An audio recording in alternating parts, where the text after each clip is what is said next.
E o assunto hoje é sobre os inimigos históricos de Cristo, que aqui é a primeira parte. Inimigos históricos, por quê?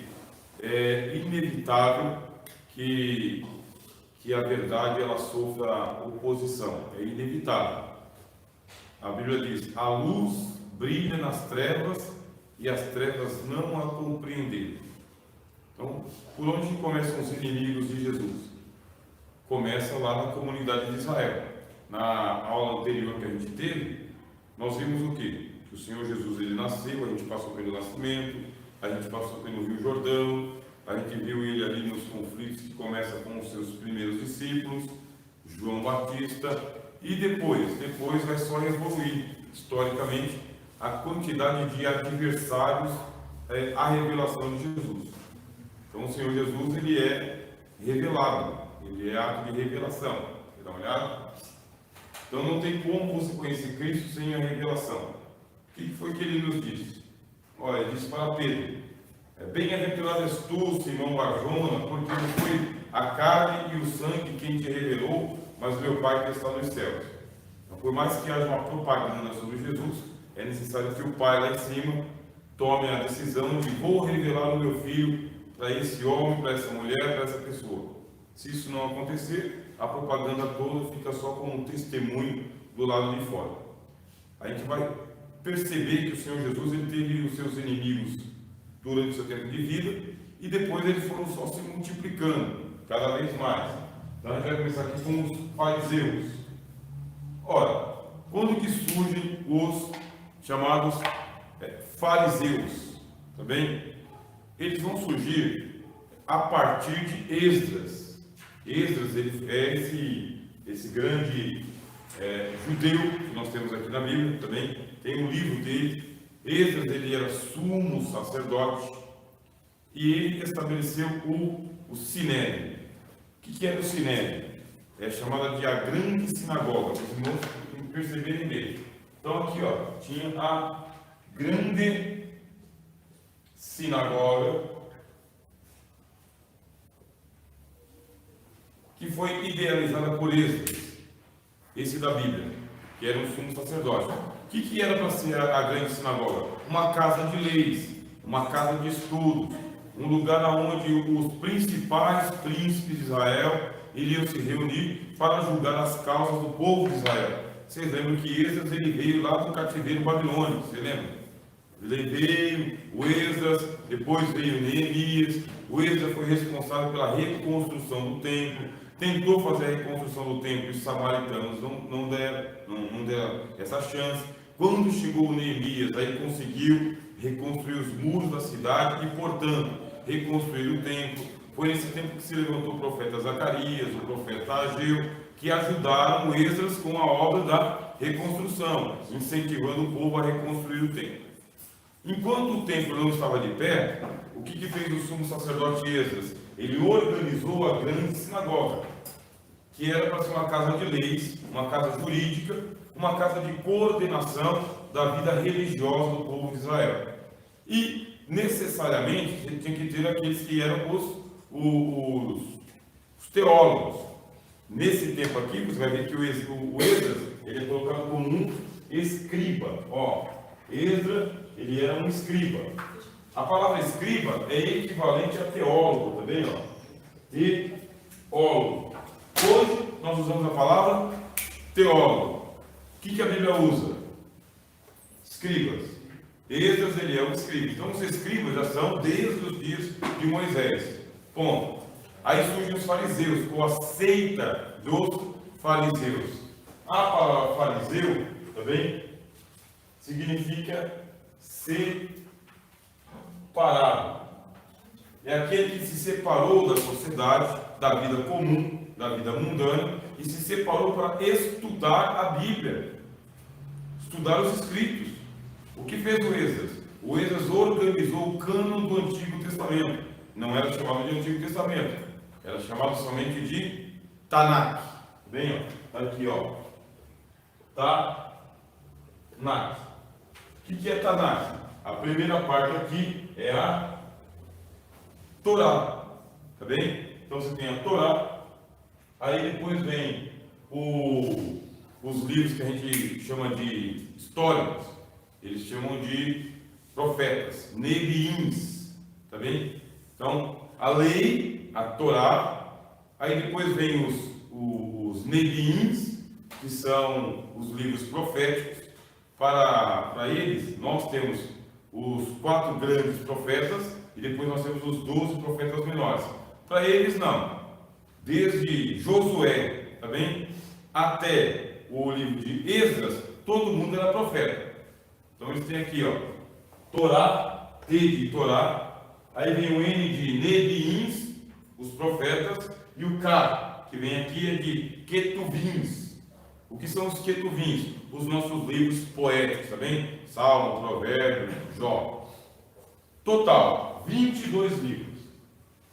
Então a Bíblia hebraica ela tem 22 livros. Esses 22 livros é a Tanakh, Torá, Nebiins, Ketuvins. Lei, profetas e os poéticos, os salmos. Então eles chamam todo aquele livro de poéticos lá de salmos, que é a Bíblia de Jesus. Quantos livros? 22. Por que nós temos 39 e nós não temos 22? Porque nós dividimos profetas menores e profetas maiores.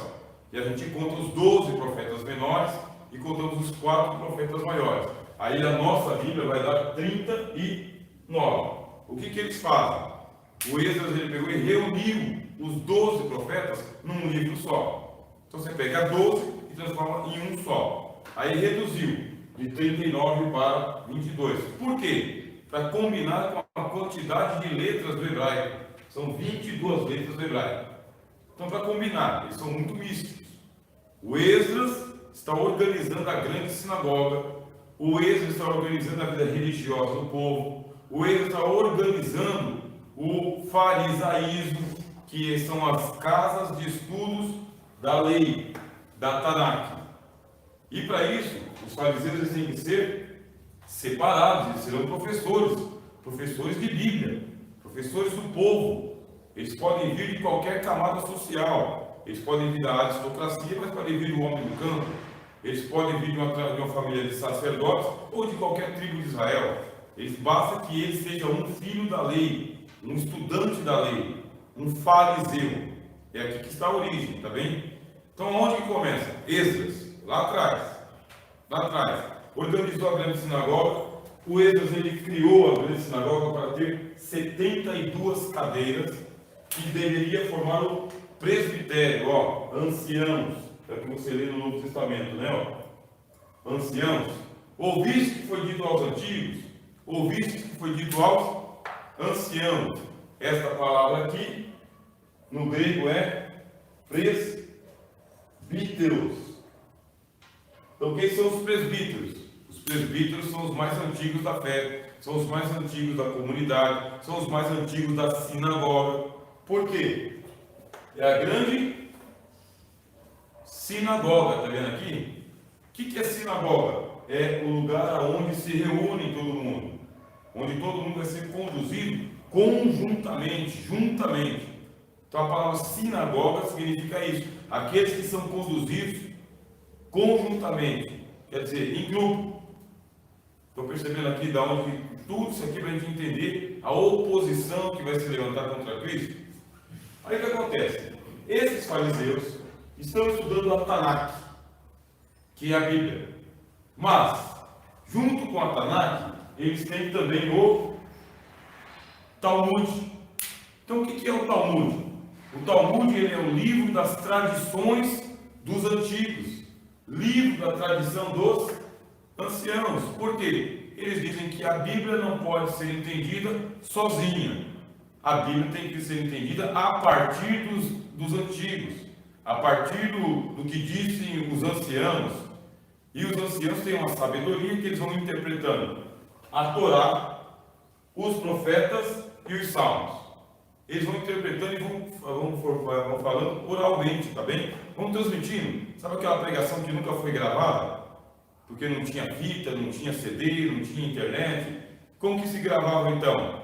Oralmente. Eu falava, as pessoas ouviam. Eles falavam, as pessoas ouviam. Em torno desses anciãos é que tinha ali os escribas que iam ouvindo o que os anciãos estavam falando, e o que faz o escriba? Escreve. Escreve o quê? O Talmud. Assim os fariseus começam a estudar a Bíblia a partir do Talmud. E esse Talmud, o que ele vai fazendo? A Bíblia vai ficando para baixo e a tradição vai ficando para cima. Chega nos dias de Jesus, chegou os dias de Jesus, o Verbo se fez carne e habitou entre nós e vimos a sua glória cheia de graça e de verdade.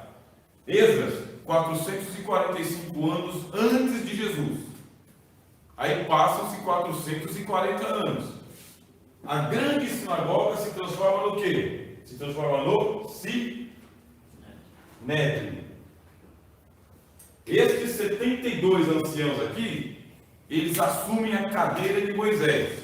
Aí o Senhor Jesus, ele diz assim: na cadeira de Moisés se assentam quem? Escribas e fariseus.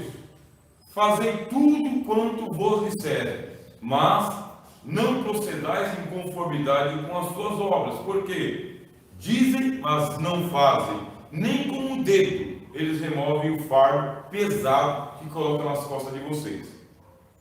No começo do ministério, quem é que veio para o batismo de João? Os fariseus. Quando ele percebeu que os fariseus estavam vindo, João chamou eles de quê? Raça de víboras. Exteriormente pareciam justos aos homens, mas interiormente eles eram lobos devoradores. Aí João Batista já confrontou os fariseus, não os batizou, não reconheceu o farisaísmo. Já começou a oposição por aí. Quando o Senhor Jesus ele veio, ele trouxe algum fariseu para o ministério dele? Nenhum. Não tinha um fariseu ali como um discípulo de Jesus. Chamou os pescadores, coletores de impostos, chamou até um camarada que era dos zelotes, né? O Simão, o zelote, que era um guerrilheiro, chamou até ele, mas não chamou um fariseu sequer. Aí pronto, os fariseus começaram a vir e a observar Jesus. E as pregações de Jesus foi causando ciúmes nos fariseus. Por quê? Porque Cristo ensinava como tendo autoridade, não como os teólogos, tá bem? Ó, escribas e fariseus. Sim, senhor. Na sinagoga, quando Jesus começou a pregar, diz que eles davam a quem tinha direito, né, de estar ministrando, não era a todos. Eram os fariseus que delegavam quem ia estar lendo na sinagoga? Tinha um príncipe da sinagoga, né? Esse príncipe é o principal da sinagoga. Geralmente ele é reconhecido pelo Sinédrio, então não tem como ser príncipe da sinagoga se não for reconhecido pelo Sinédrio. O Sinédrio é essa casa de leis aqui, ó. Então, eu sou um rabino, eu fiz uma congregação aqui, eu vou ser reconhecido como rabino. Sou reconhecido aonde? Em Jerusalém. Então, geralmente ele é do partido ou dos fariseus ou dos saduceus. Geralmente dos fariseus. A partir dos 30 anos de idade. Antes dos 30 anos não era reconhecido. Então os fariseus eles estavam tomando conta como príncipe da sinagoga. Aí na hora de dar a oportunidade, né, quer dizer, de ler a lei, os profetas ou os salmos, tem que ser um rabino, tem que ser um pregador, pode ser um fariseu, tá bem? Podia ser um saduceu, mas era muito difícil isso acontecer. Ou alguém do povo que tivesse lá um rabinato, né? Fosse um mestre, fosse um ensinador. Aí era da oportunidade para ele também. Mas uma coisa muito restrita, tá? Bem restrita, nada muito aberto. Agora você imagina a sinagoga ali, tem aquela. Jesus sempre fala, né? Nas primeiras cadeiras se assentam os escribas e fariseus. Esse aqui é o formato da sinagoga, geralmente ela era circular. Aí aqui tinha uma cerca. Atrás dessa cerca ficam as mulheres e crianças abaixo de 13 anos de idade, junto com as meninas. Aí aqui vem um grande povo e aqui as primeiras cadeiras, forma circular.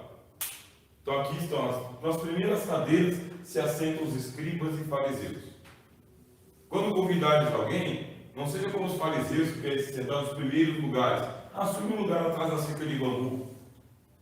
Quando você chegar, fica aqui atrás, para que o príncipe da sinagoga, sabendo que você está presente, te chame da última fileira para a primeira. Para não acontecer de que você, sentando-se na primeira fileira e chegar alguém mais importante que você, o príncipe da sinagoga fala: dá lugar para ele, e aí ele sai para a segunda, para a terceira, até para fora da cerca de bambu. Jesus conhece bem a instituição judaica, conhecia muito. E Jesus ele foi crescendo nesse ambiente fariseu, e o Cristo ele pega e já começa a fazer o quê? Ele vai desafiando os fariseus também. Quer dizer, não é de graça que os fariseus ficaram com o ciúme de Jesus. Primeiro, Jesus pregava melhor do que eles. Segundo, fazia milagres que eles não faziam. Terceiro, expulsava demônios sem fazer ritual, porque os fariseus eles tinham um ritual de exorcismo. E Jesus não fazia nenhum ritual de exorcismo. As pessoas iam ouvir o Senhor Jesus. Aí, para ficar mais terreno ainda, Jesus começa a dizer: guardai do fermento dos fariseus. A hipocrisia, começou a denunciar a hipocrisia deles. Pronto, se tornaram inimigos imediatos de Jesus. E procuravam fazer conselho para saber como é que eles iam prender Jesus. O que eles tinham que fazer? Eram seguidores do Talmud. Aí Jesus começou a atacar o Talmud. Logo no Sermão da Montanha, Jesus atacou o Talmud. Ouviste que foi dito aos antigos, eu porém vos digo. Vocês leram lá os fariseus falando: faça isso, não faça aquilo, eu porém vos digo. E quando chegou o pior dos mundos, acharam um pretexto contra Jesus. Ele não guarda o Shabat. Não guarda o Shabat, não pode ser de Deus, porque ninguém que é de Deus viola o Shabat. É um sinal claro. Violou o Shabat, não pode ser de Deus. É coisa do demônio. Começaram a chamar Jesus de o príncipe dos demônios. E em toda sinagoga era assim, Jesus pregando e eles azucrinando. Jesus parou de pregar nas sinagogas e ia para os lugares abertos, perseguiam o Senhor Jesus. Nas casas estavam presentes, até no deserto estavam presentes, perseguindo Cristo constantemente, porque Jesus não guardava o Shabat. O que fez o Senhor Jesus? O Senhor Jesus, ele curava no sábado e na sinagoga. Então, está ali aquele homem ali com a mão mirrada, vem para o meio, Jesus dizia. Aí vinha um homem com a mão atrofiada e perguntava: é lícito no sábado curar um homem ou deixá-lo assim? E olhando em derredor, o pessoal começava a ranger os dentes. E Cristo dizia a eles, são hipócritas, que se fosse uma ovelha de vocês que caíssem no buraco, você entrava lá e violava o sábado. Nunca lestes na lei que os sacerdotes, no dia de sábado, violam no sábado, que não poderia, e nada lhes acontece? Jesus usando a Bíblia, sempre a Bíblia, e dizendo: vocês me honram com seus lábios, mas o coração está longe de mim, guardando tradições humanas. E até hoje é assim. Até hoje é assim, não se enganem com o farisaísmo que existe até hoje. E eu não quero falar só do farisaísmo exclusivo dos judeus, mas do cristão também, e do cristão evangélico. Você tem aqui, a Bíblia, está até escrito assim, Bíblia Sagrada. Está escrito Bíblia Sagrada. E existe uma coisa que é a tradição cristã. A tradição se sobrepõe à Bíblia, não tenho dúvida disso. Você pode ser guardião da Bíblia inteira, junto com as tradições. Porque se você violar as tradições, por mais santo que você seja, você não pode ter no mínimo a liberdade, tá? Você já não é mais exemplo para o rebanho. As tradições são muito fortes no meio religioso. Quer dizer, aquilo que os fariseus faziam, eles fazem até hoje. Ainda existe essa palavra fariseu lá, no meio do povo judeu? Tem outros nomes, né? Outros nomes, né? Tem outros nomes, mas se mantém, né? Por causa que eles não usam por causa que é uma palavra do grego. Então, a palavra no grego não usa mais. Se perdeu no tempo, então? Eles não usam a palavra fariseu, mas eles são os filhos da lei, por exemplo. Hoje em dia seria judeus ortodoxos? Oi? Hoje em dia seria judeus ortodoxos. Tem judeu ortodoxo, tem judeu ultra-ortodoxo, judeu cabalista, safaradita, askenazita. É uma salada, né? Para nós que estamos aqui, no nosso curso, não é o nosso foco. Quer dizer, tem uma ideia muito romanceada do judeu na igreja, tá bom? É romanceada essa ideia do judeu, piedoso, frequentador da sinagoga, guardião da Torá. Isso aí é romance, não é verdade? Quer dizer, você não seria tão bem-vindo assim numa sinagoga entre eles. Você não seria bem-vindo como um judeu. Você não é judeu. Então não se engane. Você não é judeu, você não é circuncidado. Tá bem? Você não nasceu de uma judia. Então você pode até vir como um estrangeiro, mas sempre será um estrangeiro ou um gentil, né? Um goim, como eles chamam. Agora o que mais nos incomoda não é o deles lá, que está uma realidade distante do nosso, é o nosso aqui. É a gente continuar sendo inimigo de Cristo, quando a Bíblia é mais importante, a gente coloca o nosso legalismo acima do Evangelho. O que é o legalismo? Não comas, não toques, não manuseis, guarda o dia tal, templo do Senhor, que nem disse o Jeremias, né? Templo do Senhor, e as tradições vão se sobrepondo à verdade que Jesus trouxe para nós através do Evangelho. Quer dizer que a gente começa a condenar os fariseus da Bíblia, mas a gente tem o nosso farisaísmo também, ou a nossa hipocrisia. Jesus disse: guardai-vos dos fermentos dos fariseus, porque se a vossa justiça não exceder a dos escribas e fariseus, de maneira nenhuma entrareis no reino dos céus. Perigosíssimo. Aí qual que é o fermento dos fariseus? A hipocrisia. É hipocrisia. Jesus condenou, não é o farisaísmo, mas a hipocrisia, porque eles faziam de tudo para converter uma pessoa e a pessoa ficava 2 vezes pior do que ela era depois de vir. No mundão, ela era só um bêbado. No mundão, era só um boca suja.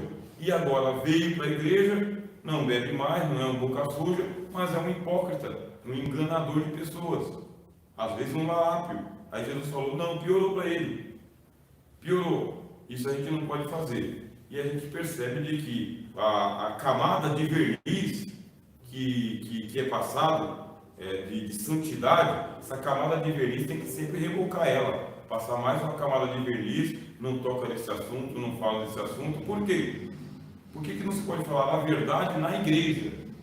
Por que não se pode falar a verdade de irmão a irmão, como a Bíblia diz? Fale a verdade cada um ao seu irmão. Eu não estou falando aquela verdade desaforada, rasgada, não. Mas por que eu tenho que escamotear a verdade? Fingir que não estou sentindo, fingir que não estou ouvindo, fingir que não estou vendo e fingir que não posso falar. Porque se eu falar, eu sou cancelado, bloqueado, escanteado. Aí nós reproduzimos a inimizade. Aí o Tiago fala o quê? Vocês não sabem que a amizade com o mundo é inimizade contra Deus? De tal sorte que aquele que é amigo do mundo é inimigo de Deus? E quando que nós nos tornamos inimigos de Deus? Quando a gente imita os inimigos de Cristo. Esse é o primeiro, tá bom? E o fórum está aberto. Não sei se vocês querem falar aqui, o fórum está aberto. Segundo, os inimigos de Jesus são os saduceus. Tá? Saduceus. Saduceus que eles eram racionalistas e aristocratas. Quer dizer, dinheiro. Dinheiro. Essa turma do dinheiro, mas deu trabalho para Jesus, muito trabalho, porque era o pessoal que era vigarista, caloteiro, avarento e perseguidor de Jesus por causa do dinheiro. Então, o problema deles era a economia. Eles foram cobrar Jesus, por quê? Porque os saduceus, eles vêm lá desde os dias de Salomão, quando Salomão fez a troca dos sacerdotes, da família de sacerdotes, porque tinha um sumo sacerdote que apoiava quem? O Adonias, né? O irmão, que foi deposto. Aí veio o Salomão. O que fez o Salomão? Ele, depois, aqueles sacerdotes que vinham lá com o irmão, e ele colocou uma outra família sacerdotal. Quer dizer, colocou a turma de Zadok no lugar. Aí de Zadok, essa família de Zadok ficou no poder, tomando conta da vida religiosa do templo de Salomão. Quando chegou o tempo do cativeiro babilônico, você vê o que é estudar a Bíblia, né? Estudar a Bíblia é isso, você vai encontrando os detalhes, né? Quando chegou o tempo do cativeiro babilônico, que Nabucodonosor veio, invadiu Israel, Jerusalém, derrubou o templo, o que a Bíblia diz que ele fez com os aristocratas?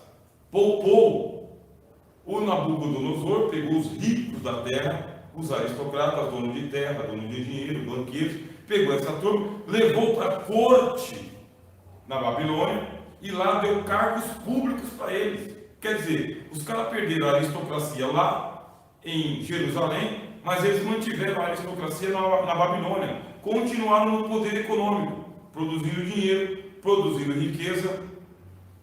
Quer dizer, eles não tiveram prejuízo nenhum. E os pobres da terra? Aí a história mostra o quê? Foram mortos, estuprados, ou vendidos como escravos, ou foram banidos para outras terras. Esse aí é os pobres da terra, entre eles o Jeremias. O profeta Jeremias ficou como um pobre da terra. E os grandes aristocratas, aquela turma do templo que corrompeu o templo de Salomão já nasceu falido, tá bem? Aquele templo de Salomão já nasceu falido. Aquilo lá foi realmente assim, a gota d'água, não era para ter acontecido, aconteceu. Se tornou perdulário aquele templo, muito caro. Se você era um pobretão que chegava naquele templo de Salomão, você ficava esmagado com a glória. Os ricaços, hegemonia no templo, melhores sacrifícios, melhor atenção. E os pobres da terra? Não tinha lugar. Sabe aquele negócio de você chegar naquele templo suntuoso e você se sentir esmagado? Porque não é a sua igreja, não é a sua congregação, você não conhece ninguém, é pessoal vendendo isso para cá, vendendo isso para lá, não sei o quê, e copo d'água daqui, e na porta você tropeça com os cambistas, parece campo de futebol, meu. É um negócio assim, vocês acham? O templo já nasceu falido, o templo de Salomão. Aí vem os profetas, veio o profeta Jeremias, veio o profeta Isaías, veio o profeta Ezequiel. Todos eles falaram contra o templo, todos falaram contra o templo.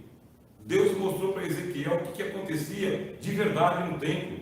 Tinha um altar para Jeová e tinha outros altares lá que eram aos deuses dos céus, aos deuses babilônios, aos deuses egípcios. Era uma porcaria aquilo lá.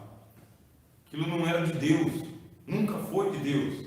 Fazer esse culto sincretista, que a gente chama, tá? Ó, sincretismo. Nem tem lugar aqui minha luz, ó. Sincretismo.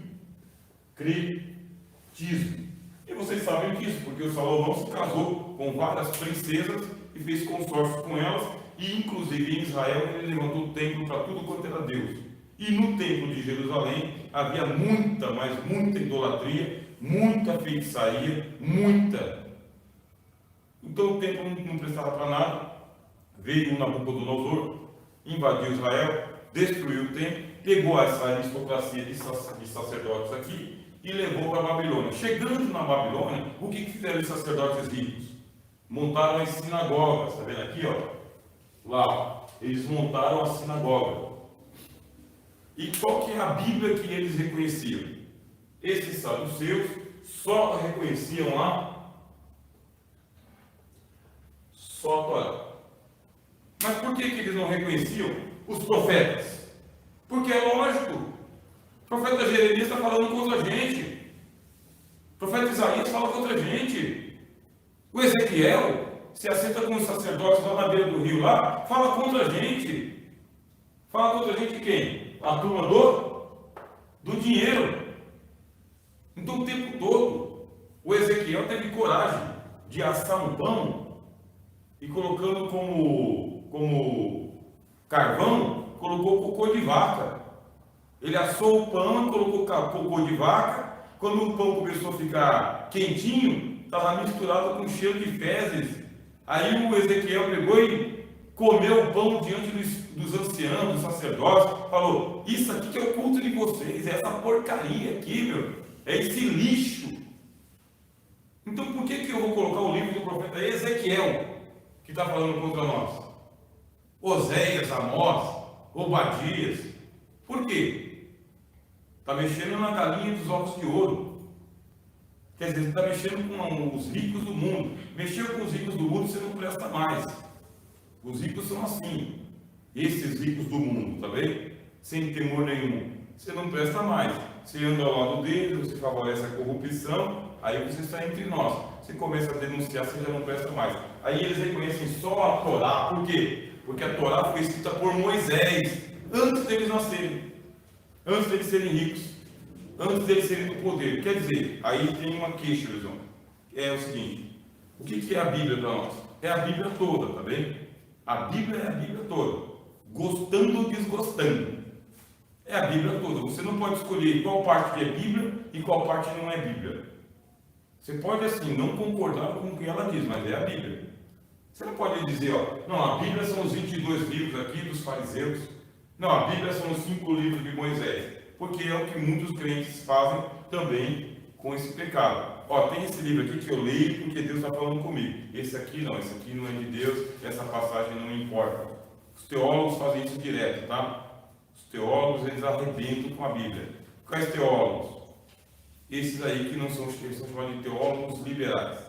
Então, teólogo liberal é aquele que não crê que a Bíblia é a palavra de Deus. É só mais um livro da literatura. Os teólogos, eles arrebentam. Olha, tem um monte de coisa que a Bíblia fala aqui que para mim é impossível cumprir. Eu até peço a Deus, né, condições de cumprir. Só que eu não saio arrancando páginas da Bíblia. E quando Deus manda eu pregar um negócio que eu estou vendo que eu vou ser pego na palavra? Já aconteceu isso com vocês? Mas se eu pregar isso aqui, Senhor, vão me pegar no contrapé. Então eu não vou falar isso aqui, eu vou perder minhas oportunidades. Alguém que me conhece mais de perto vai falar, ué, só falta cumprir. E que se Deus manda você fazer isso? E a Bíblia faz isso. A Bíblia tem passagens que ela fala para você falar e o apóstolo Paulo fala, crie, por isso eu falei. Nós não nos pregamos a nós mesmos. A base da nossa pregação não é o nosso testemunho. A gente não morreu na cruz. Nós não demos o Espírito Santo a ninguém. Então nós pregamos a quem? Pregamos a Cristo, mesmo. A gente prega o testemunho de Cristo. Então você pregando o testemunho de Cristo, você está pregando a Bíblia. Agora, quando você começa a pegar o seu próprio exemplo, no dia que o seu filho sair da igreja, você não é mais exemplo. No dia que o seu casamento desaguar, você não é mais exemplo. No dia que o teu nome for para o SPC, você não é mais exemplo. No dia que você xingar o cara que arrebentou o teu carro numa batida só, você não é mais exemplo. Então você não pode simplesmente pregar o seu exemplo. Você tem que pregar Cristo e dar um bom testemunho. Mas a base da fé das pessoas não é o seu exemplo. Quanta gente não perdeu a fé porque seguia aqui os pastores? Quanta gente? Quantos crentes não são mais crentes porque se basearam no pastor? Eu lá nos anos 90, eu seguia um pastor. Mas eu seguia com um pé na frente e outro atrás.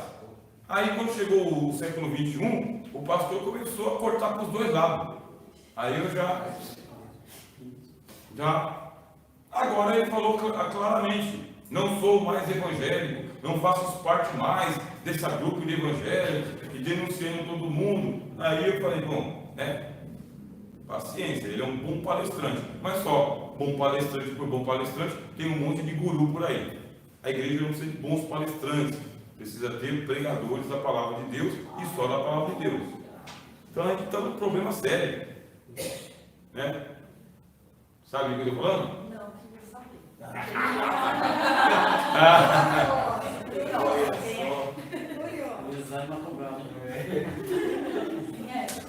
Tem vários, aqui não é minha praxe, mas depois eu falo em off, quando eu desligar a câmera.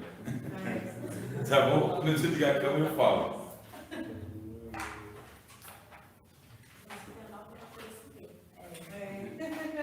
Tinha alguns deles que eu seguia, eu não sigo mais, né? Não sigo mais. Só acho que são bons palestrantes, mas eles largaram a fé do Evangelho. Então, os saduceus que a gente está estudando aqui, você vê onde eles nasceram? Com Salomão. E quem que era Salomão? Não era um miliardário? Não era um ricaço? Como que eu vou ficar batendo continência para o senhor Salomão, que acabou com Israel? Eu não posso fazer isso. O Senhor Jesus ele falou, olha, está vendo aquele lírio do campo ali? Salomão nunca teve a humildade desse lírio. Nunca. Jesus falou, nunca se vestiu como um lírio. Nunca foi puro. Quem disse isso? Jesus condenou a opulência de Salomão. E outra vez ele falou, eis aqui quem é maior do que Salomão.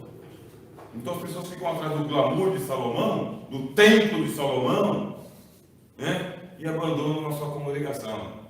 E vai atrás do Salomão, com as suas bruxarias e feitiçarias e apostasias, né? Depois quer o quê? Quer o céu. Vai para o céu onde o Salomão está, né? Para ajudar esses saduceus aqui, endinheirados, tal, aristocratas, quando surgiu o segundo templo levantado por Esdras, quem estava lá? Quem que estava lá no segundo templo? De novo os saduceus. Mas eles estavam no começo. O que o Ageu falou? Que a casa de Deus estava abandonada, porque os saduceus não colocaram um níquel para levantar o segundo templo. O problema do saduceu é isso, ele só quer a igreja pronta.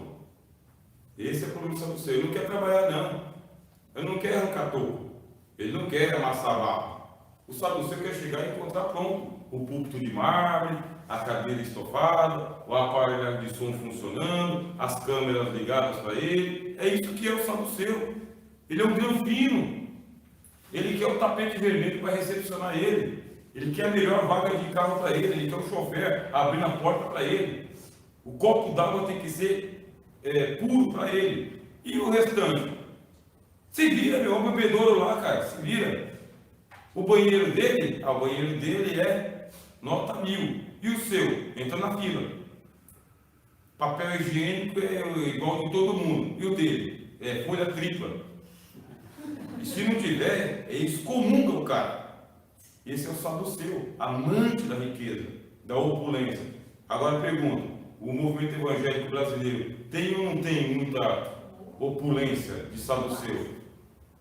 Quando você vê que o negócio ele é distribuído para o bem-estar de toda a igreja, para você ter uma igreja confortável, todo mundo tem o seu banco legal, ar-condicionado, vaga no estacionamento, todo mundo é tratado, a gente não vai dizer não, né?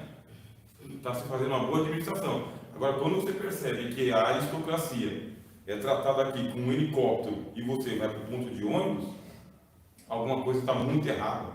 Muito errada. Faraós do cristianismo. Faraós do cristianismo. Opulentos. Vigaristas. Saduceus. Aí Jesus falou, na cadeira de Moisés se assentam escribas e fariseus. Mas e esses caras aqui? Foram eles que julgaram Jesus, tá? Foram eles, Anás e Caifás. Eles dominavam os 72. Eles dominavam o Sinédrio. Eram eles.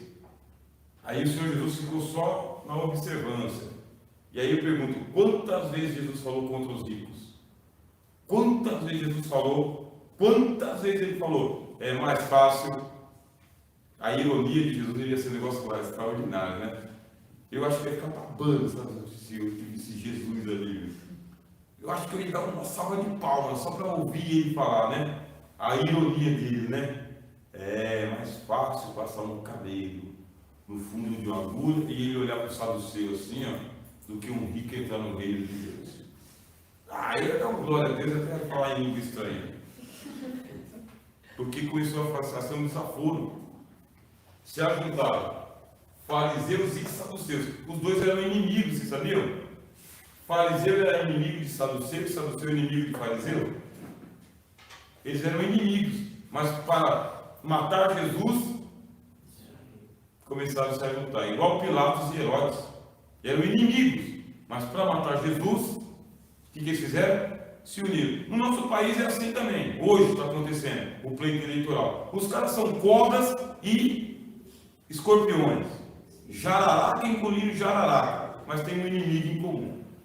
Então, por ter um povo brasileiro como inimigo em comum, eles vão para cima. Eu nunca vi na história desse país acontecer o que está acontecendo agora. Tanta gente contra uma pessoa só. E aquele que apoia essa única pessoa também é lacrado, cancelado, preso, silenciado, censurado, desmonetizado. É um negócio absurdo. E olha que o cara nem é Cristo. E agora você imagina o próprio Cristo. Começou a mexer com todo mundo. Jesus começou a mexer com todo mundo. Agora ele disse que Jesus alguma vez deu um tapa em alguém. Nunca deu um tapa em ninguém.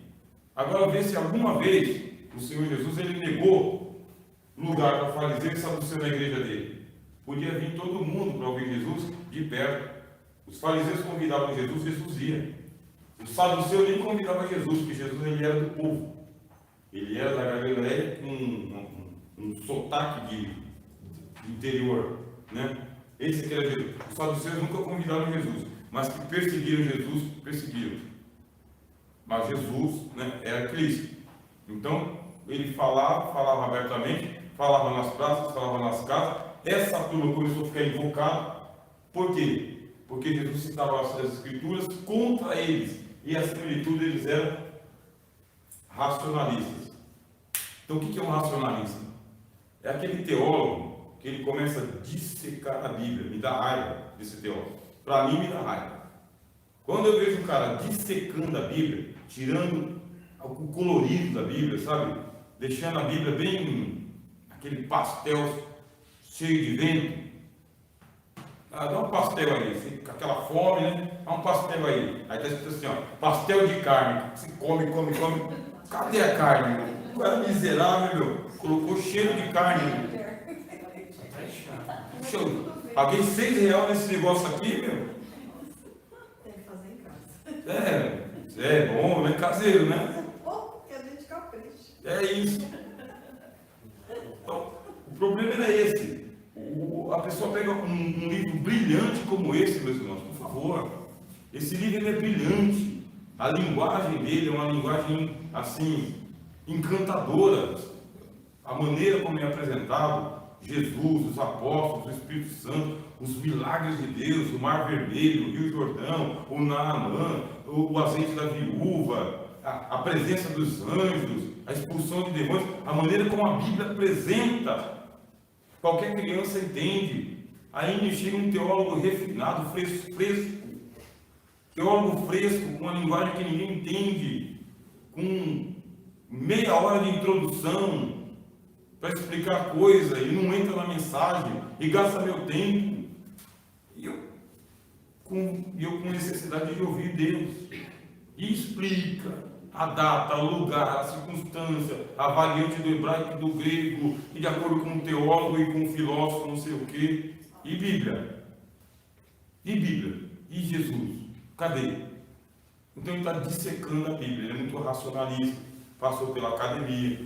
Esse negócio de passar pela academia pode ser uma tragédia, tá? Dependendo do seminário que a pessoa for fazer, é fim de carreira para ele. Ele sai de lá pior do que um ateu. Só que ele não vai dizer que ele é um ateu, ele é um teólogo. Esses caras aqui, ó, saduceu, chegaram para Jesus e falaram, para tirar um sarro de Jesus, né? Porque esses caras que são intelectuais, eles são assim. Eu confesso para vocês, andei perto de alguns desses aí, mas como a Bíblia diz, dos tais afasta-te, eu me afastei, sem dúvida. Não fico andando perto de quem está zombando, né? Então já me afastei. Mas tem pessoal aí que só quer só o púlpito, o aplauso. Naquela época lá era para vender CD. Eu acompanhei um pregador vigarista, o cara. Ele pregou a mensagem dele, ele pregou em 3 lugares diferentes a mesma mensagem, e até o choro ele imitou, o mesmo choro. Nossa, eu fiquei com raiva de mim de ter sido escalado para acompanhar ele. Eu falei, o que eu estou fazendo aqui, meu? Estou acompanhando ele. Né? Aí depois ele chegou na igreja lá, contou a mesma pregação, mas foi Deus que abriu meu olho, né? Tá vendo aí, ó? Imita ele, anda com ele, né? Vai lá, segue os passos dele. Então, esse pessoal, eles estragam, tá? Então, os irmãos que estão se formando aqui, já sabem, né? Vocês estão se formando, mas dissecar a Bíblia, meu irmão, não aprendeu com a gente, não. Com a gente não, vai dizer que aprendeu comigo, não. Não foi, né? Dissecar, não. Vai lá na letra do Evangelho, estuda bem, estuda bastante. Na hora de transmitir a mensagem, prega com o Espírito Santo plenamente. Plenamente. Vai aprendendo a testar. Vai aprender não, né? Vai deixando o Espírito Santo te envolver. Chegaram para Jesus, para tirar um sarro de Jesus, e falaram da ressurreição. Olha só o Satanás, né? O Satanás em forma de fariseu, em forma de rico, em forma de teólogo, né? Havia entre nós aqui uma mulher que passou pela mão de 7 irmãos, era uma viuveira. uma viúva negra, matou os 7, enterrou os 7. Ó, tirando sarro da inteligência de Jesus. Aí por fim morreu. Quando na ressurreição, de qual dos 7? Olha eles tirando sarro de Jesus. Do qual dos 7 ela será mulher? Cristo, que não perde para ninguém, no humor. Jesus não perdeu para ninguém. Pegou e falou: errais. Vocês não conhecem as Escrituras e nem conhecem o poder de Deus. Jesus já deu na garganta. Por quê? Porque na ressurreição não se casam, nem se dão em casamento, seus idiotas. Vocês são tontos. Se conhecesse a Deus e as Escrituras, não falaria tanta tontice assim, mas serão como os anjos de Deus do céu. Quanto à ressurreição dos mortos, nunca lesse nas Escrituras que Deus é Deus de Abraão, Isaac e Jacó. Se vocês são tão racionalistas, não deveriam vir com essa estupidez, porque Deus não é Deus de mortos, Deus é Deus de vivos. E os saduceus? A Bíblia diz: voltaram emudecidos, tomou na orelha, porque Jesus ele sabia ser ao extremo de sábio. Eu imagino Jesus assim, irritantemente sábio, sabe? Irritantemente, aquele negócio assim, puxa, ele pegou de novo. Então são os inimigos da cruz, inimigos de Cristo, inimigos do Evangelho, não têm o Espírito Santo, por isso não conseguem entender a Bíblia. Querem falar lá, irmãos? Deixa eu ver que hora que é. Nós estamos com 46 minutos de aula. Quando Jesus ele cita lá na cadeira de Moisés, está citando os escribas e fariseus, os saduceus então não tinham vez na sinagoga. Escribas? Os saduceus seriam os escribas? Escribas. A sinagoga era financiada por eles, né? Tinha que mudar do dízimo dos dízimos para Jerusalém. Então eles eram uma espécie de fiscais do tesouro, né? Então eles estão aqui como os escribas, ó. Esses escribas aqui são os teólogos, tá vendo? E eles são teólogos também. Só que eles são teólogos refinados, né? A teologia deles é de eutanásia, não é essa do povão. Como ficaria nesse caso aí? Digamos assim, hoje eu dou para você que é fariseu a palavra, e a deles é totalmente contrário, eles não acreditaram na ressurreição. Aí depois eu chamo um fariseu, não tinha contradição ali? Porque eu chamo um fariseu para falar, o pensamento dele é um. Eu chamo agora os saduceus, o pensamento dele é outro. Mas esse pessoal aqui está preocupado com o quê? Dinheiro. Então a pregação deles ajuda os fariseus, que eles chegam lá na sinagoga, tá bem, ó? Chegou na sinagoga, eles pegam o livro de Moisés, ó, e dizem do povo. Teologia da prosperidade. Vamos possuir a terra. Então eles não vão entrar naqueles conflitos abertos, porque o fariseu e o saduceu, eles se esgalfinham entre eles, mas diante do povo é o verniz. Mas todo mundo sabe. Os caras não se gostam, mas sempre lado a lado. Né? Você já viu isso acontecer no nosso ministério? O pregador que não gosta de outro pregador e que fica torcendo, ele não vai na pregação do outro, mas na dele é popstar. Já viu isso? Deixa ele. Tem muito. Então, assim, é a política da boa vizinhança. Nós não podemos participar de nenhuma assembleia, tá? Nem é recomendado para a boa fé cristã participar de uma assembleia geral extraordinária. Não é bom para a fé cristã. É bom que vocês continuem como estão, tá bem? A fé agradece, porque quando vocês participam de algumas plenárias ali, é um engolindo o outro. É muito feio, né? Muito feio. Muito feio. Então, vamos ficar por aqui mesmo. Aqui que você não foi? Quis ir não. Por quê? Não quis não. Mas você tem que ir. Não quero ir. Vai ser excluído. Você tem que ir. Né? Estava sendo serviço. Mas, se Deus abrir a porta, se alguém pagar para mim minha passagem para ir até Santa Catarina e ficar lá hospedado por uma semana, né? Se alguém pagar a minha passagem de avião e reembolsar os dias de serviço que eu tenho aqui, aí talvez eu vou, né? Porque não dá. Sempre acontece no lugar onde eu não estou, com dinheiro que eu não tenho, e eu, classe salariada, Tem que pagar minha conta de água. Não vai ter jeito. De assembleia, eu lembrei da época que eu era da Igreja Batista, né? Fiquei 1 ano e meio lá, logo quando eu aceitei Jesus. E lá eles faziam assembleias com os próprios membros. Não é que nem aqui na Assembleia de Deus, né? Que tem a igreja sede e tal. A própria igreja é autônoma. Isso, lá E tem uma outra empresa aí o negócio ficava feio. Assim. também na Assembleia, eu participei Saí da de lá Batista para a também. Assembleia de Deus justamente por causa dessas confusões. Assim. Tem muita confusão, né? Muita briga. Tão bom e com suave é que o povo de Deus vive com seus unhão, né? Corta aí. Corta aí. Essa foi boa. Participei de um dos campos aqui, onde os irmãos, numa dessas reuniões aí, atirou no outro. Né? Aí a igreja perdeu a moral na região todinha, porque ela era a sede, né? Ela era a sede do campo, ela é chamada de campo, não é chamada de setor. Né? Matou. Na igreja. Nossa. E Então, o pastor que tinha lá, ele começou a subir muito o poder assim, para a cabeça dele. Ele falava assim que queria fazer evangelismo só com as pessoas mais ricas, assim, tipo dentista, médico, advogados e tal. Vamos ganhar essas pessoas para Jesus, para aumentar a arrecadação. Aí alguns membros foram contra e resolveram tirar ele. Aonde estão os inimigos do homem? Né? Os inimigos do homem são dentro da própria casa. Então, é aquele negócio que a gente sempre sabe, né? A gente precisa viver a fé, a piedade, a devoção, a verdade.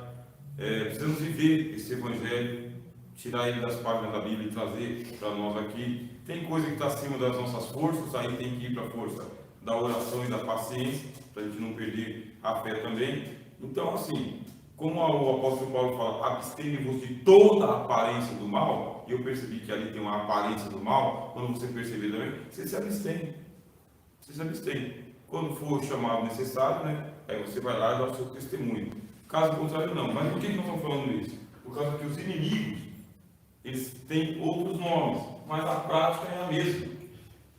É inimigo. A prática é a mesma. Ó, o ventre deles que é o Deus deles. Ó, o Deus deles é o ventre. Diminui a glória do Evangelho.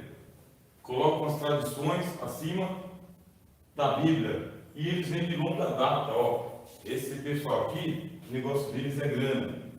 Aí entra o terceiro turno, para a gente poder ir tomar uns café, né? Tem 8 minutos, dá 1 hora de aula. Bem? Os herodianos. Esses herodianos aqui, você vê eles fazendo uma oposição ao próprio João Batista. Por quê? Porque o João Batista inventou de mexer com a Herodias, que era a esposa do Herodes, e ela não podia ser esposa do Herodes porque o marido dela, né, era o irmão do Herodes.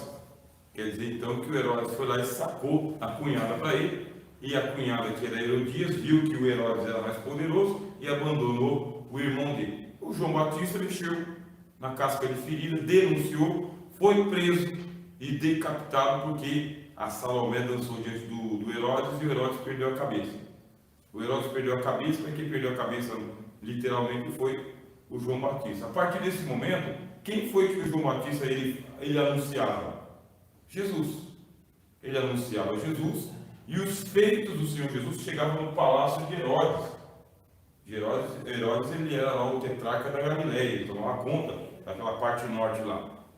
Então as notícias começaram a chegar no palácio de Herodes e dizia-se o quê? Que Jesus era proclamado o rei dos judeus, rei dos judeus, rei dos judeus. E aí tinha aquela lenda desde os dias do pai de Herodes, Herodes o Grande. Bem, você tem o Herodes o Grande e o Herodes chamado Herodes Antipas, né? Eu dei vários Herodes na Bíblia. Aí o filho está no trono e esse filho aqui, ele ouve falar da fama de Jesus e o pai tinha mandado matar as crianças porque tinha nascido o rei dos judeus. Aí começam as notícias do carpinteiro, pregador da Galileia, está expulsando demônios e está proclamando a chegada do reino dos céus. Jesus fala claramente, chegou o reino dos céus, chegou o reino de Deus, chegou o reino, chegou o reino, chegou o reino, não deu outra. Algumas mulheres começaram a ir até o Senhor Jesus e essas mulheres acabavam se convertendo, só que elas eram palacianas. Quer dizer, elas continuavam com a vida de cortesãs na corte de Herodes, mas elas eram também seguidoras de Jesus. Aquelas que abandonavam o palácio, ficavam com o Senhor Jesus. Mas nem todas abandonavam. Muitas iam para o culto, mas voltavam para a corte.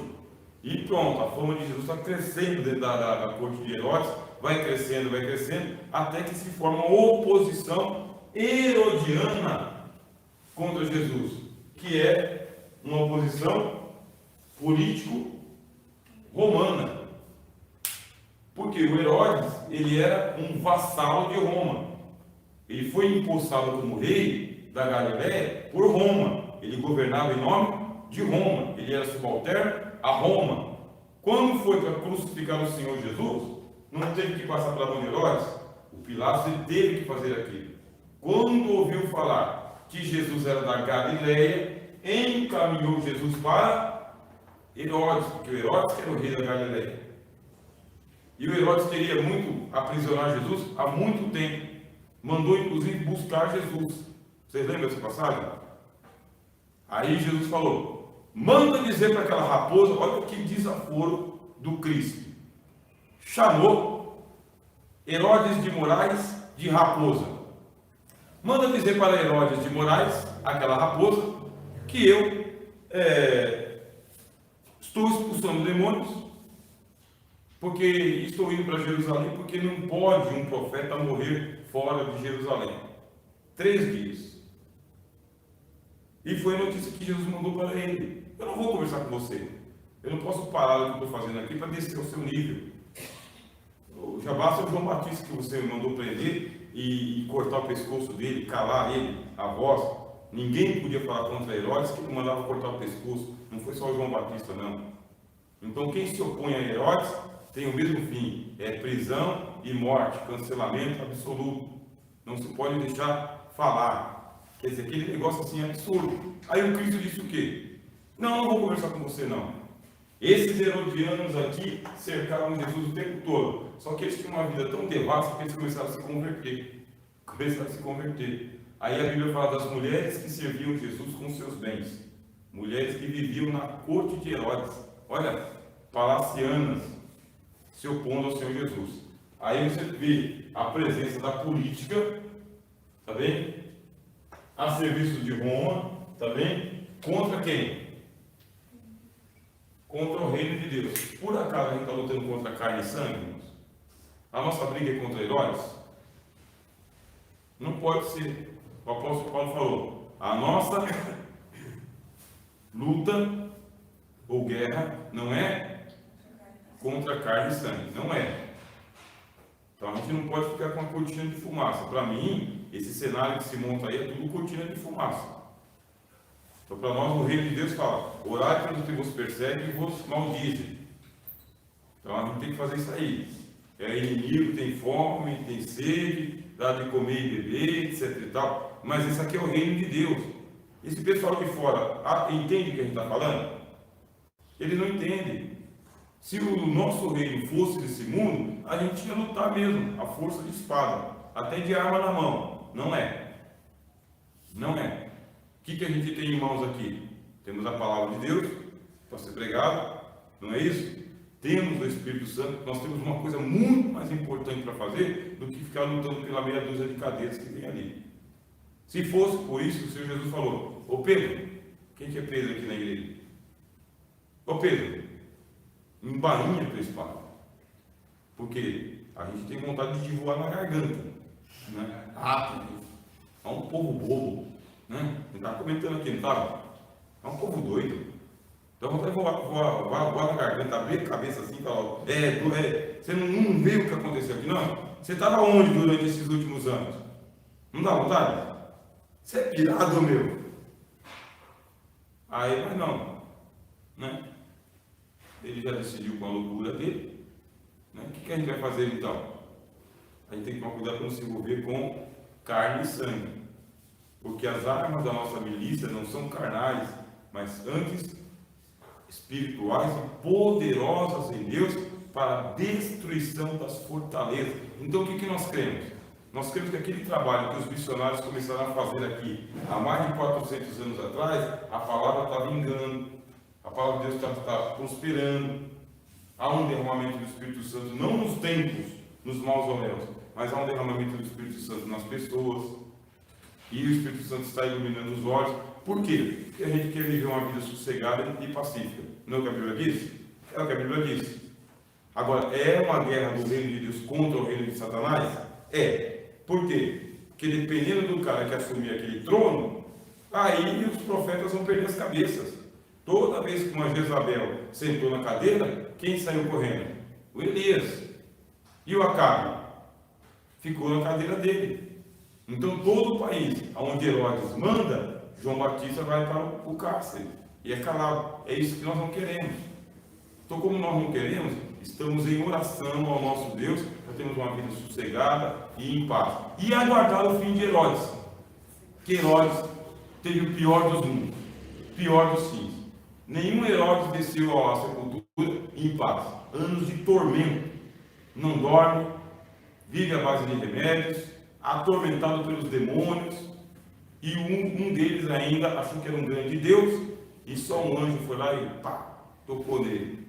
Pegou uma verminose ridícula e morreu de verminose, comido de bicho.